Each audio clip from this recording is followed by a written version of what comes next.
Hey, welcome back, COM 225 people. I am your instructor, Frank Switzer. I am the doctor of diatribe and the author of oration. At least Caleb snickered at those. Okay, I got something out of you guys. Okay, I just so you know, I understand. I am the king of cheese. I get it. I tell dad jokes all the time, even though my daughters are adults now. And I am able to make Jackie's eyes roll at least twice a day. That's one of my special talents. Sorry, I want to get rid of my phone. All right, this is video number 3, lecture video number 3. We're going to talk about the 6-step guide and topics.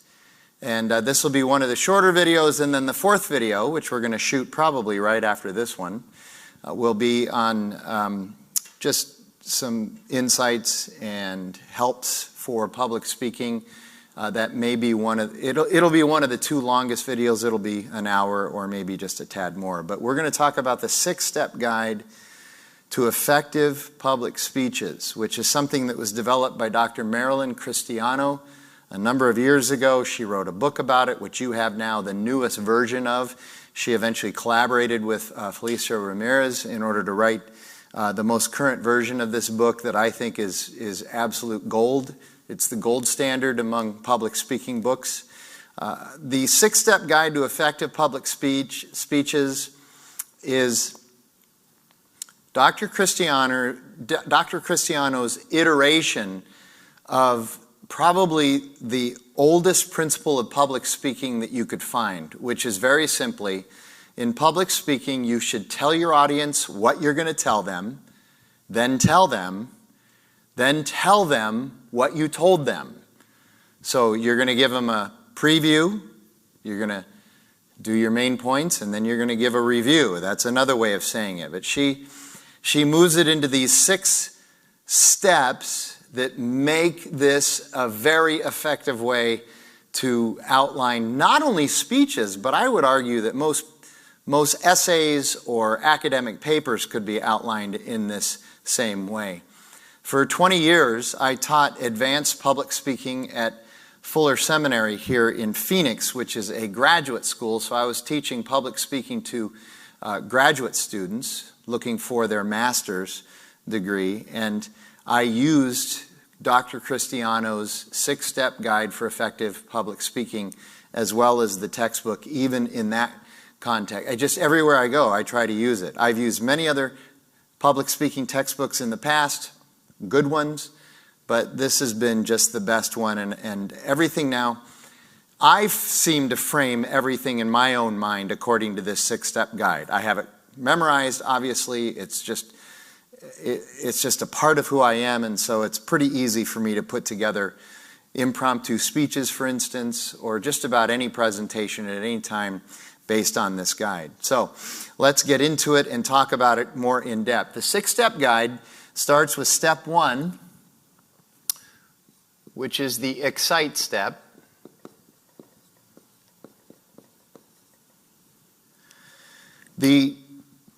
What you might call academic definition of the excite step, which I think is helpful also, is the excite step is a high-impact, topic-related statement or device that you're going to use, here you go, to transition your audience from what they are currently thinking about to thinking about your topic, your presentation. You want to transition your audience in an effective way to start thinking about not what they were thinking about anymore, but now to think about what you're going to be telling them. Many other public speaking books would call this the attention getter, the hook. I like the excite step. The idea is to get your audience excited and interested about what you're going to talk about. And you can use a variety of excite steps. They should be topic related and they should not be gimmicky. They can be funny, they can be entertaining, they can be engaging. Yes, that's good. But don't use gimmicks. Gimmicks often put audiences off right at the beginning and don't help. By a gimmick, here you go, I'll give you by a gimmick. Here's one that I've experienced twice from other speakers, never in a classroom setting, thankfully. But the speaker will get up in front of the audience and he'll say, hey, before we get started, I want everybody to stand up. Stand up, stand up. Okay, and everybody stands up. And then he says, or she says, let me see your thumbs, let me see your thumbs. And everybody holds up their thumbs. And he says, now take your thumbs and put them under your arms, okay? And he says, now everybody flap their wings. We're all chickens. Yeah, okay. Thank you very much. You can have your seat now.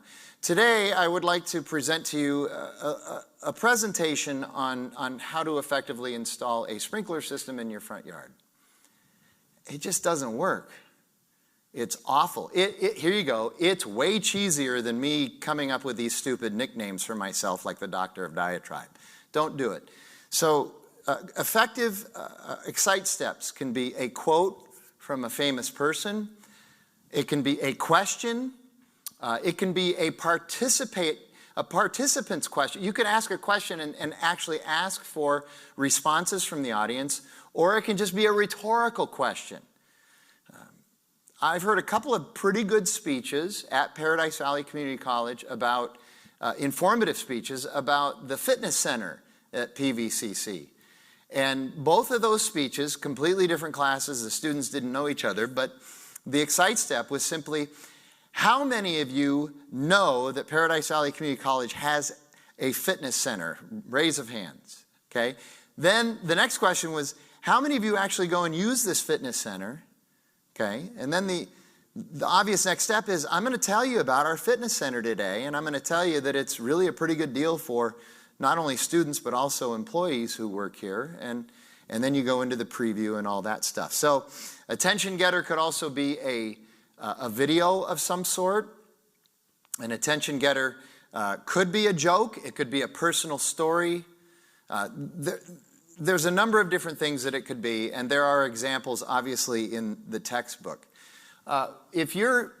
Let's kind of zero in on the informative speech here. The informative speech is going to be 5 to 7 minutes. If you're thinking about how long an Excite step should be, an Excite step should really be no more than 10 to 15% of the entire speech time.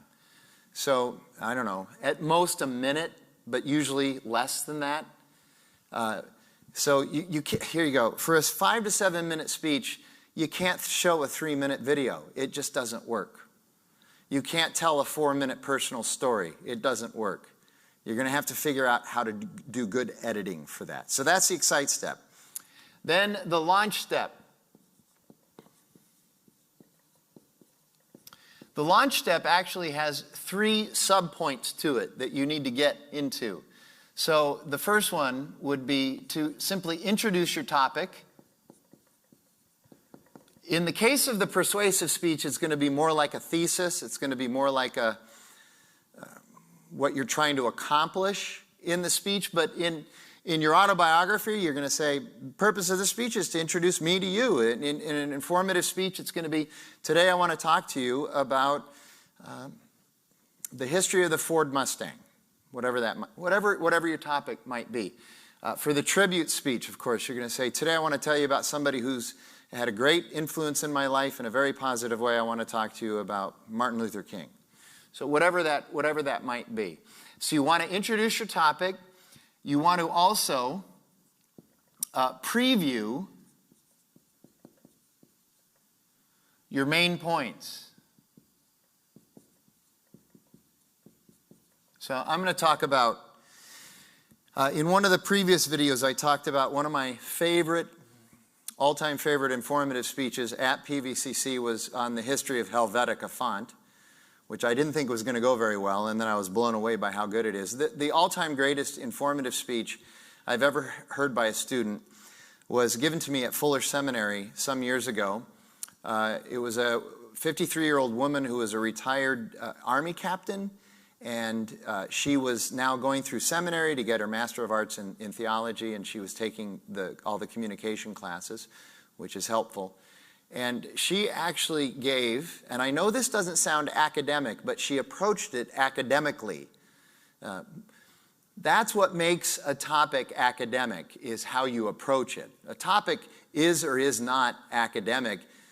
A topic is just a topic. How you approach it is going to make it either academic or not academic. So she gave a speech on the history of peanut butter. And the way she approached it was very academic, and so this became an academic speech, but it was also a winsome speech, an interesting speech, and we learned stuff about peanut butter that nobody in the classroom ever knew before. And so what she did was she said, she had her excite step, then she said, today I'm going to talk to you about the history of peanut butter, and then she previewed her main points, and to this day I still remember her main points.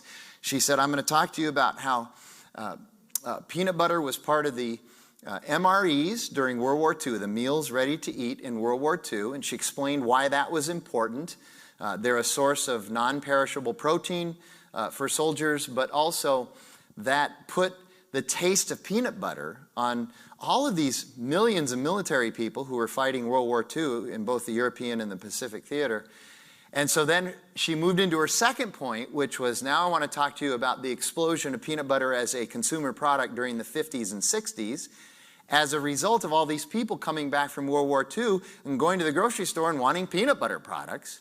And so she talked about the explosion of peanut butter as a consumer product. And then her third main point was, and then I'm going to tell you about peanut butter today and how peanut butter has become a staple item. It's part of most people's everyday life, unless of course you have a peanut allergy.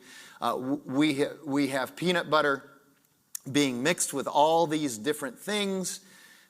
She at one point said that peanut butter is kind of like the cranberry juice of juices, how cranberry juice keeps getting into all these other juices. Peanut butter is getting into all of these other things. And now, today, if you go to Trader Joe's or Whole Foods or whatever, we have all these spin-offs of peanut butter. We have mixed nut butter. We have cashew butter. We have almond butter. I mean, it's just spawned this incredibly large industry. And so she worked through those three main points, but she previewed them. She said, today I'm going to talk to you about the history of peanut butter. I'm going to talk about peanut butter as part of the meals ready to eat during World War II. I'm going to talk about peanut butter, the explosion of peanut butter as a consumer product in the 50s and 60s, and I'm going to tell you about peanut butter today. That's a preview. Doesn't take very long. Doesn't take long to introduce a topic. Doesn't take long to preview your main points. Nothing too exciting or elaborate there. Just do your job, okay? And then the last thing you need to do is you need to establish your credibility.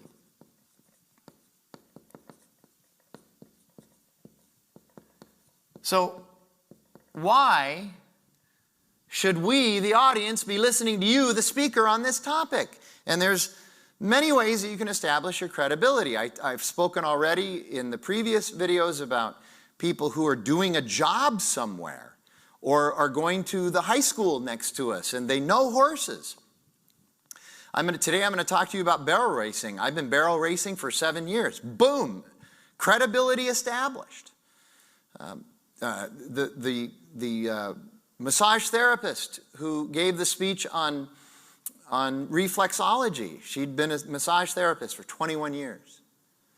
The person who gave the informative speech on how to do an appraisal on your own house. He'd been a certified residential real estate appraiser for 17 years. Here's another way that you can establish credibility. I spent 8 hours researching this topic. Nobody else in the audience is going to go, oh, I spent 10. They're just not. Researching a topic gives you credibility. And you can even get a little bit creative with your credibility. The person who gave the speech on the history of peanut butter, she said, I'm 53 years old. I've been eating peanut butter for at least 50 of those 53 years. I know what I'm talking about. Credibility established. She's been eating peanut butter for 50 years, okay? I've been eating Cheetos for 55 years. I'm an expert on Cheetos. If I ever wanted to give an informative speech on Cheetos, I am the person to do it. Trust me.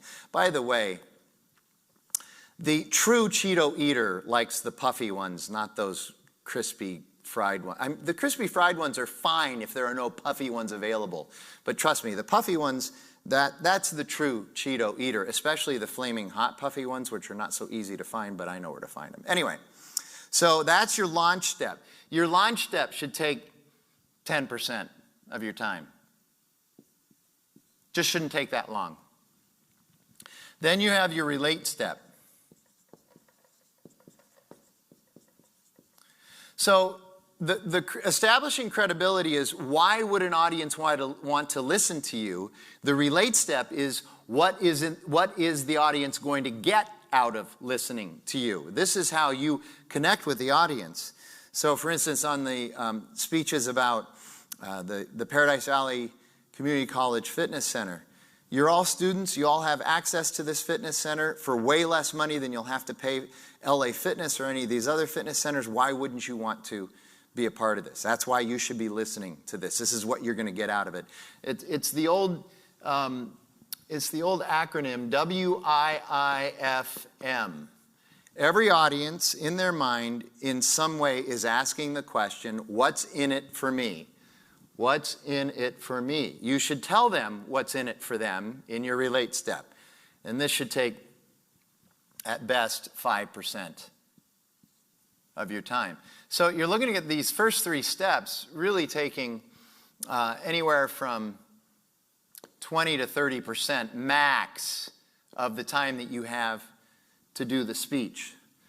And then step number 4 is your main points. Now, remember, we're talking about the informative speech primarily here, but also your autobiographical speech, your tribute speech. Your persuasive speech is going to have 7 main points. So we're not going to put that up on the board. That's too much writing for me. I'm tired. So we're going to have like 3 points up here. So after your relate step, you say, well, let's move into our main points. And the first thing I'm going to talk about with you is this idea of peanut butter in the meals ready to eat during World War II. And so you spend some time talking about that, minute and a half, whatever that is. Then, very important, I would say I mark students off for this one item more than just about anything else on that grading rubric on all of the speeches. Once you have finished your first main point, you need a transition statement.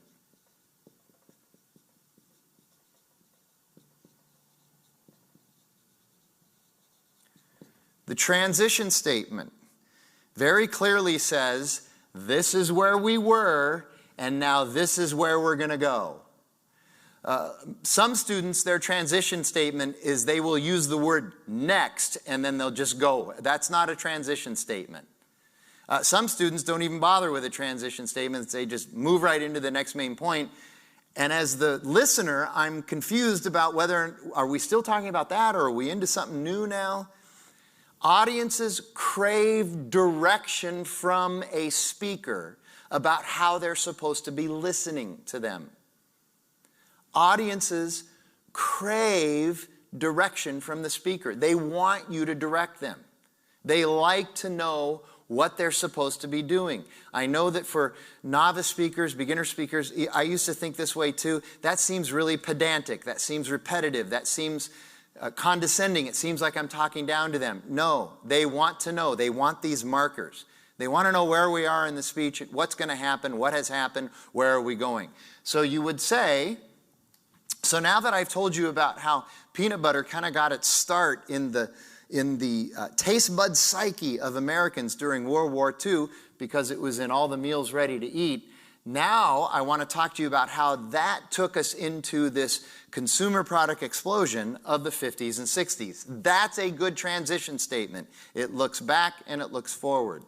By the way, even Hollywood does this. If you're watching all these shows on Netflix and Prime or wherever it is, notice that these shows like to tell you what happened in the last episode, and they like to tell you what's coming up in the next episode.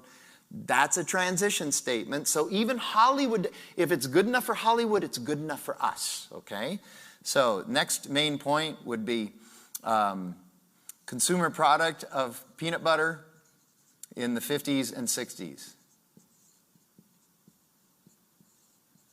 So then talk about that. Then you have another transition statement. Where have we been? And where are we going?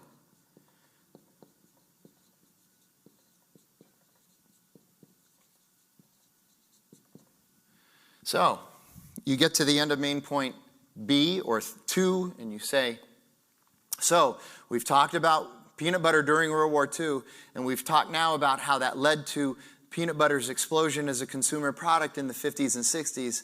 Now let's take this presentation home by talking about peanut butter today and everything that peanut butter has gotten into. So then you move into main point 3. Peanut butter today. Okay? Then you have another transition here.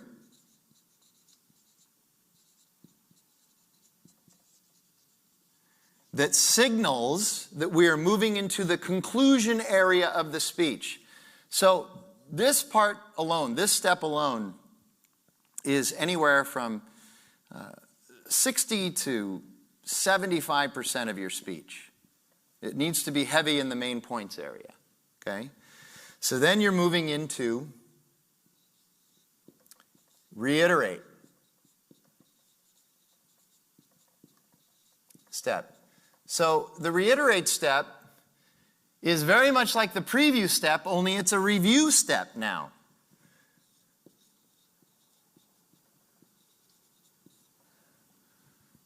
So what we've done today is we've given you a very in-depth summary of the history of peanut butter, starting with World War II and the meals ready to eat, and how that got peanut butter onto the taste buds of millions of Americans, which meant that they were then going to come back from the war and start looking for peanut butter as a food source, as a protein source, as a delicious source in their supermarkets or grocery stores, in their homes. And so peanut butter exploded as a consumer product during the 50s and 60s, and that eventually led to peanut butter being creatively used in many different ways and all kinds of spin-off products of peanut butter, such as nut butters and the like.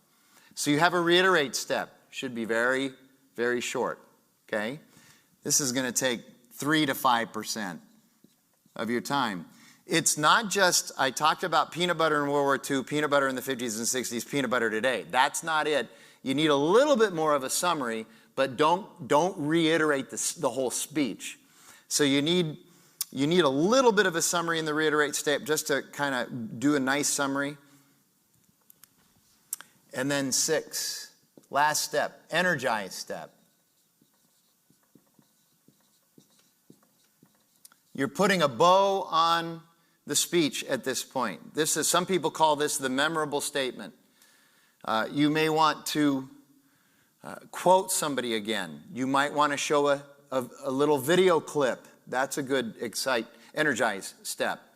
If you want to do that, there's all kinds of different ways that you can wrap up a speech effectively, briefly, succinctly, but with some thought and intention involved in that. I will tell you that, again, maybe 3 to 5% of your speech should be step number 6.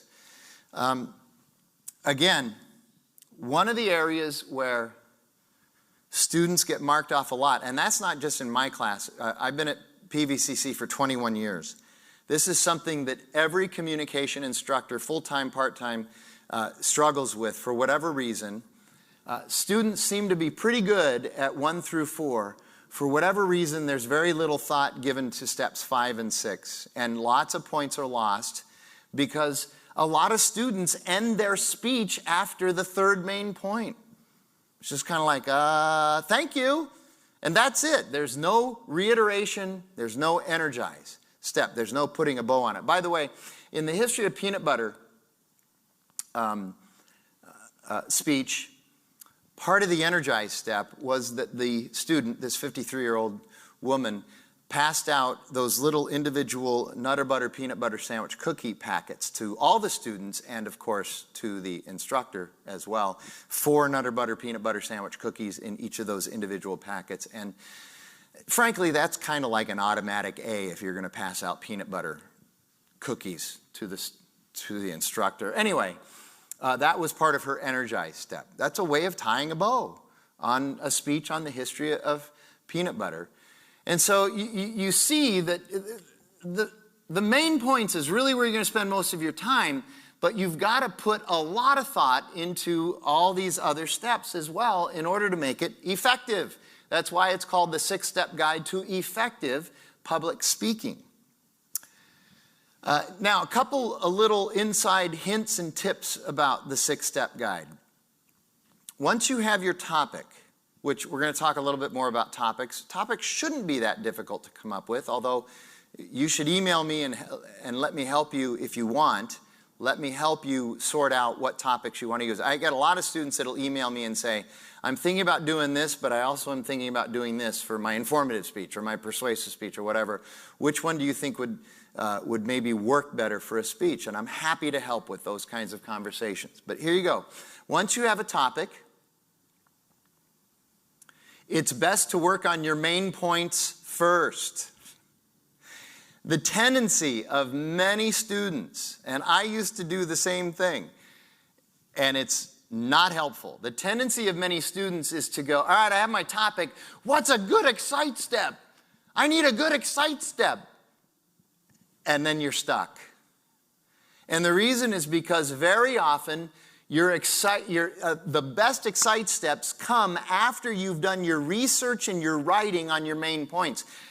As you're putting together your main points of your speech, which is the biggest part of your speech, the most important part of your speech, as you're putting that together, something is going to sift to the top that's going to end up being a really good excite step. When I was doing competitive impromptu speaking, I would go to speech tournaments, walk into a room, they hand you a topic, I've got a minute to put together a speech around that topic, and then I have 6 minutes to deliver it. I never worried about my excite step at first. Early in my career I did, and I never got any speeches done. I would spend 60 seconds thinking of an excite step, and I could never come up with one. Instead, what I learned was I'm going to work on my 3 main points during that 60 seconds, and out of those 3 main points, some kind of excite step is going to just rise to the top and be obvious, and it was perfect. There were times when I wasn't exactly sure what my excite step was going to be until I opened my mouth to start the speech, but it always came out of organizing and understanding the main points. It's the same is true for an extemporaneous prepared speech. So please understand that it's best to do this first. Get this meaty work done first. Then out of that will emerge an excite step. And once you have this put together, your launch step and your relate step, you shouldn't even have to think about that. And obviously your reiterate step you're not going to have to think about. And then you can put a little thought into your energize step. So one other just example besides the history of peanut butter of the 6-step guide. I'm a distance runner. I've been distance running since I was 13 years old. So do the math. What is that? 48 years. 48 years I've been running out on the roads and the canal banks and the trails in and around Arizona or wherever I've lived. As a result, over the course of my life, I've run 25 marathons. And so if I were to give an informative speech in the class, and when we're meeting in person, I will give this speech, but essentially, I'll say, here's an informative speech. My informative speech is going to be on how to train for and pick your very first marathon. My excite step is a short video of a guy who's trying to break 3 hours at a marathon in Australia. 3 hours is like a benchmark time for many marathon runners. It's really important to be able to run sub 3 hours. And a lot of people have done it, but it's a big benchmark. And so at the finish line, you see this big digital clock, and it's approaching 3 hours, and you see people running through, and they're celebrating as they're coming through under 3 hours. And then you see about 20 yards from the finish line, there's a guy who's just wobbling. He's walking. He's not even running anymore. He's wobbling. You can tell he's in trouble. And then he just falls down onto the pavement, and he starts crawling towards the finish line. And he finally gets close to the finish line, and he actually rolls his body over the finish line, but it was like 3 or 4 seconds after the 3 hour mark. So I show that as the excite step, and I say, this is not how you want to finish your first marathon. You want to be able to run across in triumphant victory. Then my launch step was, I'm going to talk to you about how to run your first marathon. I'm previewing your main points. I'm going to talk to you about the training that's involved. I'm going to talk to you about the nutrition and the equipment that you're going to need. And then the third main point is I'm going to talk to you about how to select the place, the venue to run your first marathon. So those were my 3 points. So the training, the nutrition and equipment, and the venue, picking the venue. The relate step was very simply that Newsweek a number of years ago did a big survey on what's in your top 10 bucket list, and they came up with the average Joe or Jane's top 10 bucket list. And believe it or not, finishing a marathon was number 7 on that list. I know most of you are like, it's never going to be on my list. Don't be so sure. Finishing a marathon is not usually on the radar of people who are in their late teens and early 20s. It becomes something that people in their late 20s and early 30s begin to think about quite a bit. So don't just brush that aside. Someday you're going to want to finish a marathon, I think. Interestingly enough, number 5 on the bucket list was I want to visit Paris. And I'm assuming they meant Paris, France, and not Paris, Texas. But the great thing about that is that you could actually visit Paris and run the Paris Marathon if you went at the right time, and you could kill 2 of your bucket list at the same time. Anyway, so that's a kind of an overview of the 6-step guide. Like I said, in the case of a speech to inform or your autobiographic speech or the tribute speech, this here is going to be a purpose statement. The purpose of the speech is to inform you about such and such.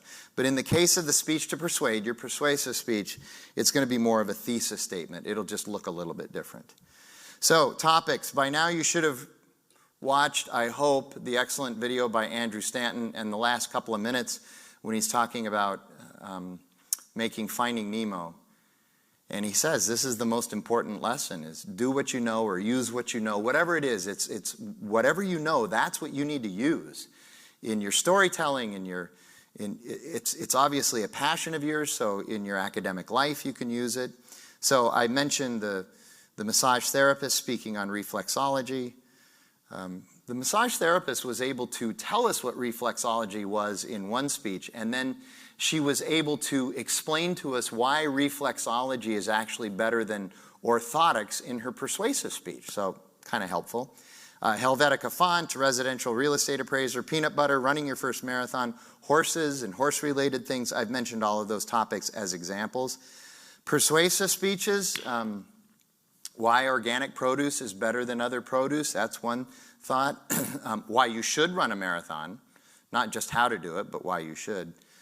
But you can get into a lot more topics. Again, what makes a topic academic or not is not the topic itself, but how you approach it. So I've had persuasive speeches on the ethics of stem cell research. And I've had speeches that are persuading for stem cell research and persuasive speeches persuading against stem cell research. I've had them on both sides. In each case, that sounds very academic. Stem cell research, ooh, academic. Okay, it does sound academic, but you can approach that topic in a thoroughly unacademic way. You can just get up and start to emote and give your opinions and be passionate, but have no research done and not really know what you're talking about. You're just talking out of your own emotion. That's not academic. That is not academic. You have to do research. You have to know what you're talking about. You're going to see in those 7 main points of the persuasive speech, one of the things you must do in a persuasive speech before you can start to persuade anybody is you have to inform them about what you're talking about. When I say I'm going to talk to you about the ethics of stem cell research and why it's okay or why it's not okay, the first thing you have to do is you have to explain to your audience what stem cells are, because people have heard that term, but most people don't have any idea what they are. And so you need to define your terms. You need to explain what in a sense, you have to give a tiny little mini informative speech before you can properly persuade somebody. So stem cell research, I've had speeches on the abortion topic. I've had some good ones and I've had some really very difficult ones. Again, where somebody's just kind of emoting and it's their personal opinion, and that didn't go very well, honestly. And by the way, it was somebody who was arguing against abortion, and the speech wasn't that good. I know you're sitting there thinking, well, you pastor a church, obviously. No, it was somebody who was arguing against abortion, and and it wasn't very well put together. So I am here to evaluate you on an academic level. You need to understand that. You need to be scholarly. You need to think critically. Here's an issue that's very relevant to us today, the issue of reparations. So a persuasive speech, a policy speech on why we should have reparations and what they look like, or why we shouldn't have reparations and why it would be a waste of time or it wouldn't work or why enough has already been done, whatever it is. By the way, again, define what you mean by reparations, because there's probably 30 different definitions of what reparations are supposed to look like out there, from just giving money to people to actually resourcing under-resourced areas and cities. It just depends. You need to define what reparations looks like. So make sure you define it first. But there's all kinds of other topics that you can look at as well. A couple other things about topics. One of the most common mistakes that newer speakers make in selecting a topic is to pick a topic that's way too big for the time that's given you. You have 5 to 7 minutes to talk about in your informative speech. You have 5 to 7 minutes. Believe it or not, that's not very much time. I've experienced that the older you get, the more you have to say because you've experienced more. So when I teach at PVCC, a lot of students hear that they need to speak on a topic for 5 to 7 minutes, and they say, I don't know where I'm going to find a topic that I could speak for 5 minutes on. And yet when I teach graduate level students and I give them 8 to 10 minutes for an informative speech, their most common complaint is, I don't know that I can find a topic that I can only speak 10 minutes on. So 5 to 7 minutes really isn't that long, especially when you're running through the 6 steps. So you need to be careful about the topic you pick. Learn how to narrow down a topic. Somebody who wants to do the history of the Ford Motor Company, that might be difficult to do. But you could do the history of the Ford Mustang. You've narrowed it down. You may want to do an informative speech on environmentalism or climate change. Narrow it down. If it's on environmentalism, narrow it down to African killer bees and why that's part of what's going on with our environment. If you want to give a speech on virology, okay, that's a pretty big, that's the study of viruses. That's pretty big. Okay, so I want to do it on COVID, because that's a virus. That's still a really big topic, so maybe what you want to do is an informative speech on proper hand washing, or the proper way to wear a mask, if you get my drift there. Okay, anyway, so learn how to narrow your topics. Your autobiographical speech should be pretty obvious what you're going to talk about there. Informative speech, do what you know. Persuasive speech, do what you know, and also something that motivates you, that you're a little bit passionate about, but make sure you do good research. And pay very, like I said, in the persuasive speech, pay very careful attention to the 7-point structure for the speech. The persuasive speech is going to be the most intense assignment in this semester, and that's why I've given you more time to do the persuasive speech than anything else in the curriculum for this semester. And you're going to need the book to be able to do that. Use the book. And then your tribute speech is your chance to talk about someone you love, and in a venue where somebody, which would be me, has to listen to you. So I know that there are a lot of people that I think very highly of that I'd love to tell a lot of people about, and the minute I do, I start telling them, a lot of people check out. I want to tell people about Gordie Howe, you know, one of the greatest hockey players in history. I love hockey. So I want to talk to them about Gordie Howe. I guarantee you most people just check out. They have no interest in hearing a speech about me talk about Gordie Howe. But if I was in class and I had to give a tribute speech, I could give a speech on Gordie Howe and y'all would have to listen. So that's kind of cool. A lot of people will talk about a relative or one of their parents in the tribute speech, and that's fine. And we encourage that. But we also encourage thinking outside of that box as well. Think about people who are a little bit more famous that some of us can relate to better in your tribute speech. Or there's also been tribute speeches that I have heard where I had no idea who this person was. They're not related to the person giving the speech. I have no idea who they are, but now I'm being informed about this person. That's kind of cool that I get to find out who this person is that's been very influential in a student's life. So those are your 4 speeches. That is our video on 6-step guide and topics. And again, if you have any questions, please interact with me, especially as you start to work on your topics. I'd be happy to work with you there. Thanks.